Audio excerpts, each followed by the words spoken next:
I'm Tom Luxford. As you can probably tell by my accent, I'm originally from England. So I did my undergraduate and master's degrees at the University of York, and I did my PhD at Heriot-Watt University in Edinburgh. And now I'm working here in Prague at the J. Horovsky Institute, and I'm working for Jaroslav Košíček, studying gaseous ions. So before I get into talking about my research, I don't know what level of science everyone is, and I don't know how much of that is in Czech and how much is in English. But just very quickly, so atoms are the smallest unit you find in an element. Atoms will come together to form a molecule, and in a molecule the atoms are held together by covalent bonds. Atoms have a positively charged nucleus, and orbiting the nucleus are the negatively charged electrons. And if a molecule or atom has a positive or negative charge, we refer to it as a positive or negative ion. Okay, so that's about 3 years of chemistry in 1 minute and 30 seconds. So, so hope you're all caught up. Okay, in my research, we are interested in studying the interactions of electrons with molecules. And so when a molecule absorbs an electron, we call this process electron capture. And there are it's electron capture, and we form what we call a parent ion. In these schematics, AB is sort of a molecule, and the minus sign here shows that it is a negative ion. And we call the ion which is formed the parent ion. And there are 3 possible outcomes. First of all, the parent ion is stable, or is stabilized through some process, and we call this associative electron attachment. Secondly, the electron is absorbed, but then it is emitted again, and you reform the original molecule, and we call this process autodetachment. And finally, the parent ion breaks apart into a smaller ion, here either A- or B-, and 1 or more neutral fragments. And it's dissociative electron attachment that I'm going to be focusing on for this talk. So, importantly, electron capture can only happen at certain energies, and these correspond to the energy gaps between the neutral molecule and the ion. Quantum mechanics is weird, but that's the outcome. And the other important thing is that at different energies, the molecules can fragment in different ways. So we're going to see several plots like this in my talk. On the x-axis, we have electron energy, which we measure in electron volts. And on the y-axis is the intensity of the ion.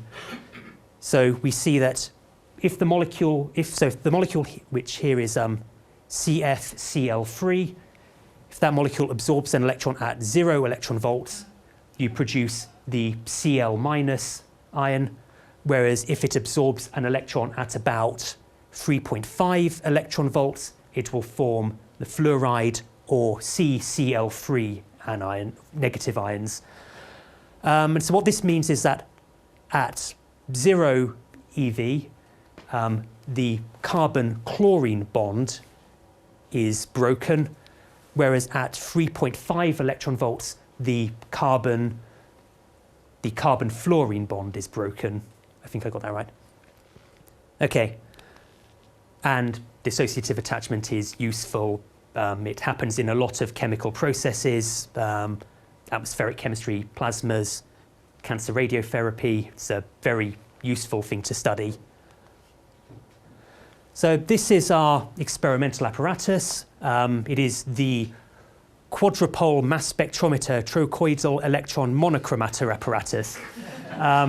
That's very long and difficult to say, so we can shorten it to the QMS-TEM apparatus, but that's still very long, so we usually just call it the room 8 experiment because we're bad at naming things. Okay, so the metal shell here is a vacuum chamber. So on the inside of the vacuum chamber, it is hollow, and there is a vacuum. So there's no molecules for the. There are no background molecules for the target molecules or the electrons to interact with, and so it's fewer things we need to consider. So from this arm sticking out here, we introduce our target molecules to the gas phase, and then up here, in this part here, we have an electron gun which will fire electrons down, and so this is the interaction region, which this is taken out of the chamber, but usually is inside the vacuum, and here the electrons and the molecules interact, and we detect the ions that are formed with a quadrupole mass spectrometer, which is down on this part of the experiment. So there are two modes that we can measure. There are two modes that we can take measurements. We can either fix the electron energy and scan the masses of the products. So we essentially see what products are formed at a given electron energy, or we can select a mass and scan the electron energy, and that tells us, that gives us a profile like this for a given product. Okay, I hope that made sense. I'm sorry if that was a little bit quick. So this is the molecule that I'm going to be talking about today. It is 2-ferroic acid. Contains two parts of the molecules. There's a furan ring and a carboxylic acid group. Sorry, can I ask a question? Go ahead. What do you mean by scanning masses? Because how do you change the mass of the molecule? So we essentially see what mass it. We essentially. Sorry, I worded that badly. We essentially see what products are formed, and we separate the different products by their masses. So for this, chlorine has a mass of 35 atomic units, whereas fluorine has a mass of 19. So when I say scan the mass, we just see what different products we see. Right. Sorry, I should be clearer about this. Okay.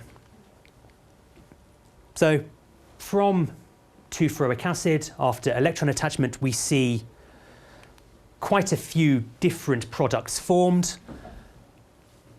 And for each of these products, you can essentially draw the molecule and see, okay, so which covalent bonds do we need to break to produce these products? And in all cases, and so some of these are very simple.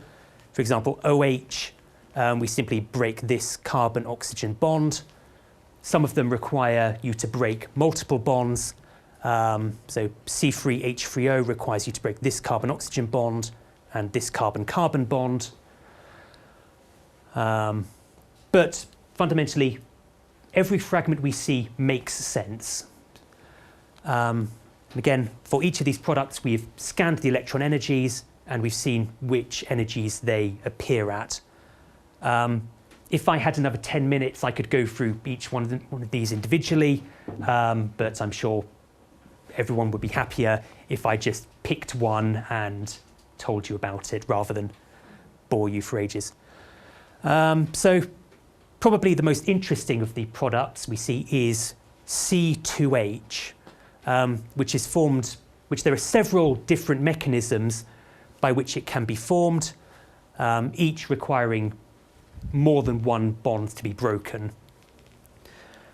And if we look here, this is the electron energy dependence of the product. And we can see there are two peaks in the profile.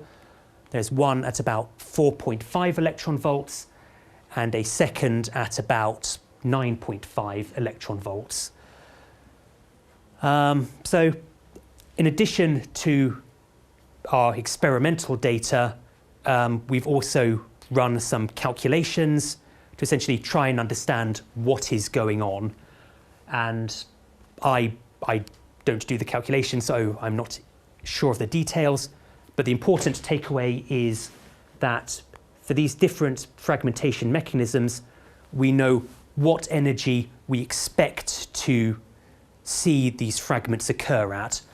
So here, the top one, we expect to see at 8.15 electron volts, the middle one at 7.77, and the final one at 7.49. And those are shown here on the plot by these tick marks. And, well, you can see very broadly, the three tick marks seem to correspond to this higher energy peak at about 9.5 electron volts, whereas the peak at 4.5 electron volts, so that means you can't explain that peak by simple bond fragmentation. There has to be something else going on. And what we initially thought was it was hydrogen transfer. So this is before the molecules absorb an electron, the molecule sort of reacts with itself and the hydrogen moves from one position on the ring to another. So for example, in this mechanism, the hydrogen on this carbon atom will move to this oxygen atom. Of here, it will move from this carbon atom to this carbon atom. And then this rearranged molecule, this new molecule, will then absorb an electron and fragment. And if we look at the energies at which we expect to see these, we have 4.46 and 3.19 electron volts, which come a lot closer to this lower energy peak. And so, great, we've explained it. So in addition to simple bond fragmentation, we expect to see this hydrogen transfer and then simple bond fragmentation. It would be nice to just finish there. That's it, we've done it, we've explained it all. But really this is sort of just a hypothesis at this point. We're still not sure, so we want to do another measurement to test this. So we have repeated the measurement with 3-methyl 2-ferroic acid and 5-methyl 2-ferroic acid. And these are just, so we've simply replaced one of the hydrogen atoms on the furan ring with a CH3 group. And because the CH3 group, the methyl group, is not chemically active, it won't change the energy levels of the molecule, and so it won't change the electron attachment, but it will change what products we see. And again, you can simply look at the molecule and how it fragments. And so, for example, for the mechanism which occurs at 8.15 electron volts, for 3-methyl 2-ferroic acid, it is this hydrogen here, which is replaced by a methyl group. And so that won't change the way the molecule fragments. And so we will still see CH2. On the other hand, for 5-methyl 2-ferroic acid, it is this hydrogen which is replaced. And so here we will no longer see C2H, as a product. Instead, we will see C3H3 as a product. And we can do the same for the different channels. I won't go through it. But the important takeaway is that for the resonance, for the peak at 4.5 electron volts, so for this low energy peak, For 3-methyl 2-ferroic acid, that peak will be unchanged. But for 5-methyl 2-ferroic acid, that peak should be blocked, so we shouldn't see it anymore. That's not what we see. So in actual fact, we expect it to be blocked for 5-methyl 2-ferroic acid, which is the blue plot here. The black is 2-methyl is 2-ferroic acid. Whereas the red, we expect it to be unchanged, but the peak at 4.5 electron volts is now gone. So this means that the mechanisms that we've shown here are not correct. And that's kind of as far as we've got right now. We still need to do some more calculations to try and understand exactly what is going on. So there are two possibilities. It could be hydrogen transfer is occurring, but it's happening in a different way from what I've shown here. And the other possibility is that the molecules are forming dimers in the gas phase, and that is instead of a molecule on its own, you have two molecules which are stuck together, and then they will absorb an electron and will fragment in a different way from the isolated molecule. So we are working on doing the calculations to test these to see if they make sense. But right now, this is where we are. Okay, so in conclusion, we've investigated the dissociative electron attachment for 2-ferroic acid. We see multiple products, including C2H. We can't explain what is going on by simple bond cleavage, by simple bond breaking, so there must be something else going on. Hydrogen migration is one possibility, but we need to do some more calculations to show this. Okay, so finally, thanks to Jaroslav Košiček, who is my boss and who provides a lot of help and money and instructions of what to do. Matos Zawadzki, I think. I'm bad at Czech names, and Polish names are even worse. He used to work at the J. Hirowski Institute. He's now at Gdańsk University in Poland. Thanks to the other members of the group at J. Hirowski. Special thanks to Juraj Fedor, Michal Farnik, and to the members who are in the room right now. Thanks to the Czech Science Foundation for giving us money, and thank you for listening.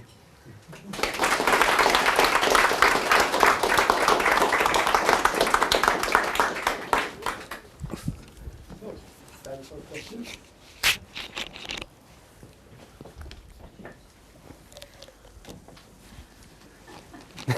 Thomas, let me start. Go ahead.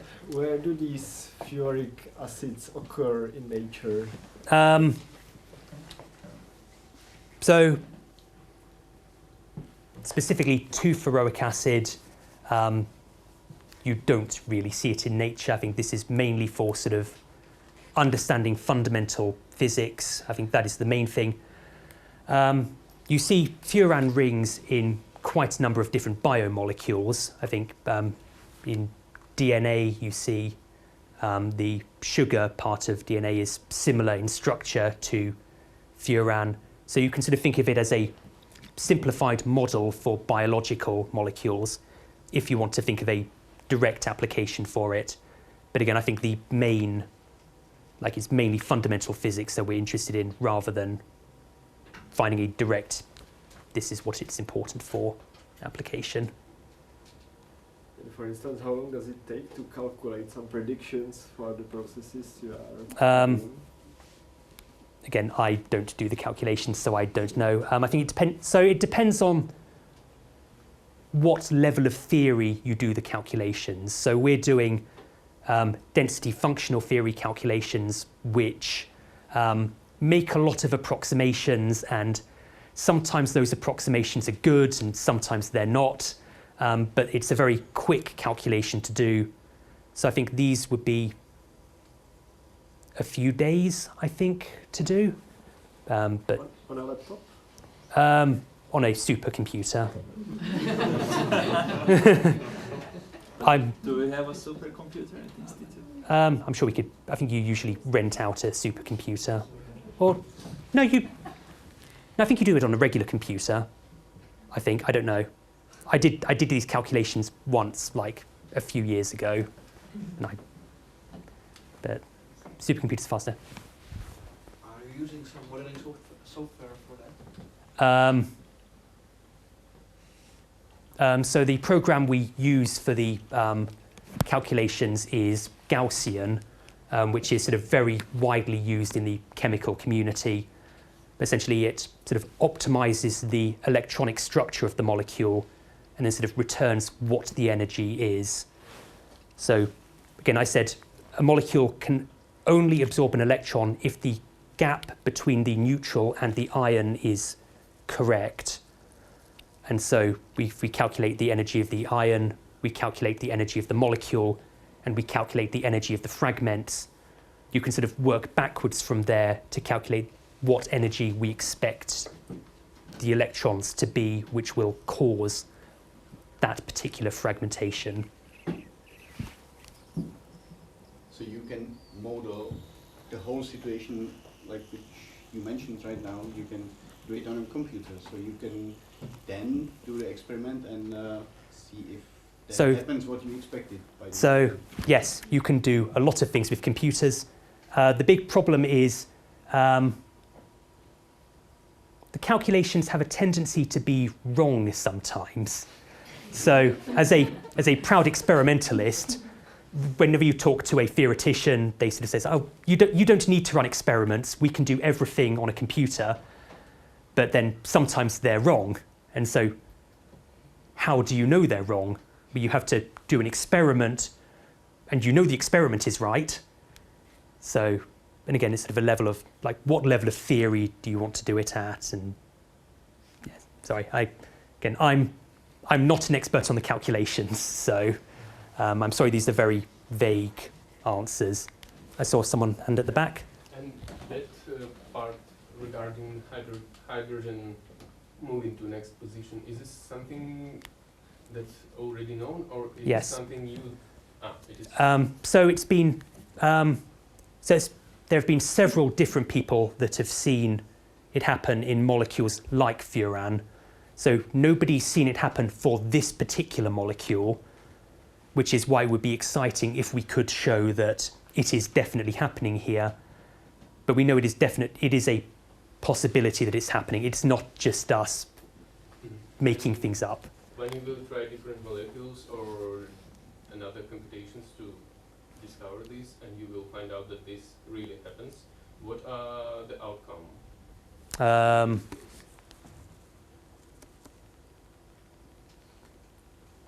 We've shown that it happens, and that's kind of cool, I guess. But I think it's like, I just don't know. yeah, it's. Is something really. So again, this is sort of, again, I said, you can think of feroic acid as sort of a model system. It's not, so it's something that, so when you look at real biomolecules, the sort of thing that the last talk was talking about, you saw they were much bigger and had many more things on them. And so the fragmentation patterns you see from real biomolecules are very confusing to look at.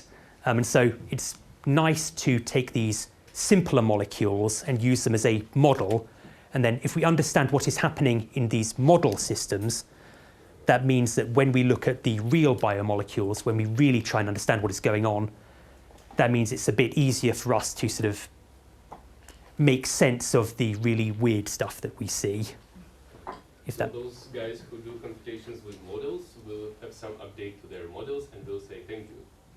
Yes, that's again, it's just mostly us trying to prove theoreticians wrong. That's what I like to do. What happens happens to the fragments? As C2H doesn't sound like a very stable molecule, and maybe what if these fragments would catch another electron, and maybe that could affect the results? Or that maybe the lower peak could be from the fragments or something. So yes, you're correct. If the molecule, if it absorbed a second electron, that would change what's happening. I think that is something that some experiments have seen, and it's something we need to be conscious of. But I think the idea is we sort of control, we don't have too many electrons, we don't have too many molecules. So the probability of a molecule absorbing an electron is very low to start with. And then the probability of the molecule then absorbing a second electron is not zero, but so small we don't need to worry about it. And for your second, the second thing you said, so that's why it's also very important that we do these experiments in a vacuum, because, like you said, it's an unstable molecule. If it was in the air, it would just react with oxygen immediately and disappear. So, but the fact we do it in a vacuum, that means there's nothing for it to react with. So it can't react.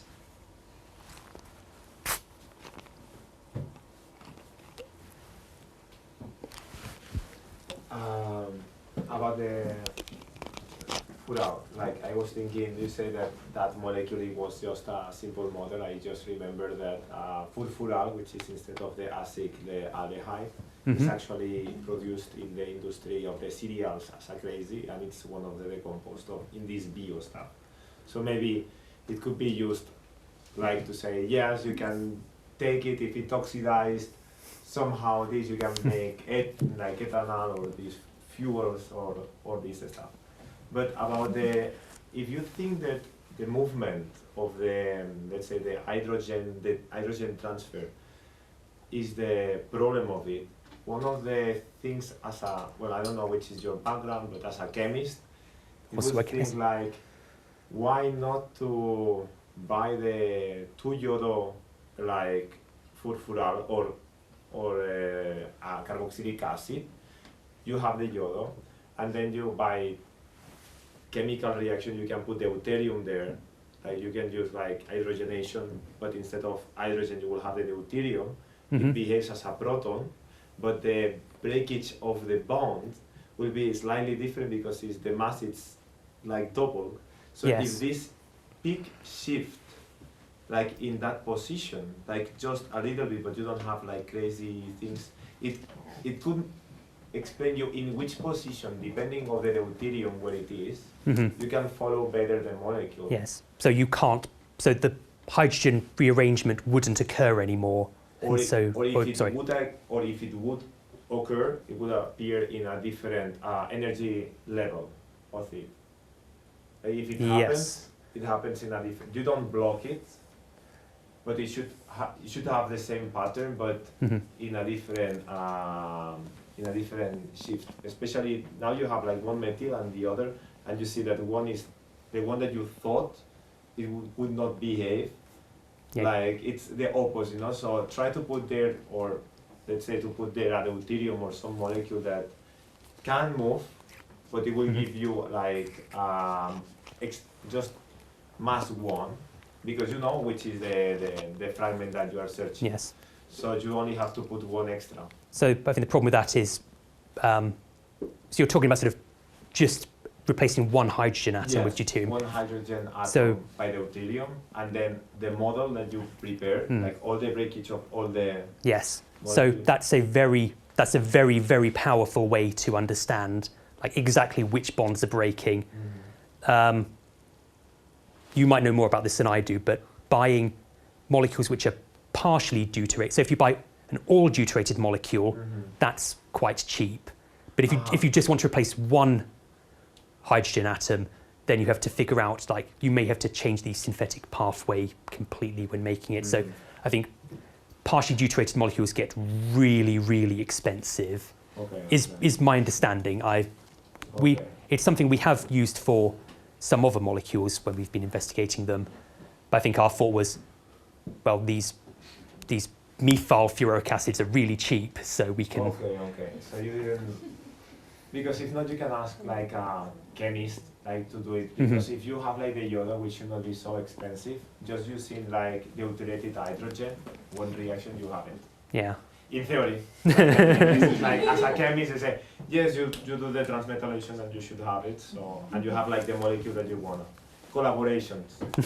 you have to ask your boss like, we can not collaborate with some chemist and do this, and you will have the molecule that you want. Maybe we use.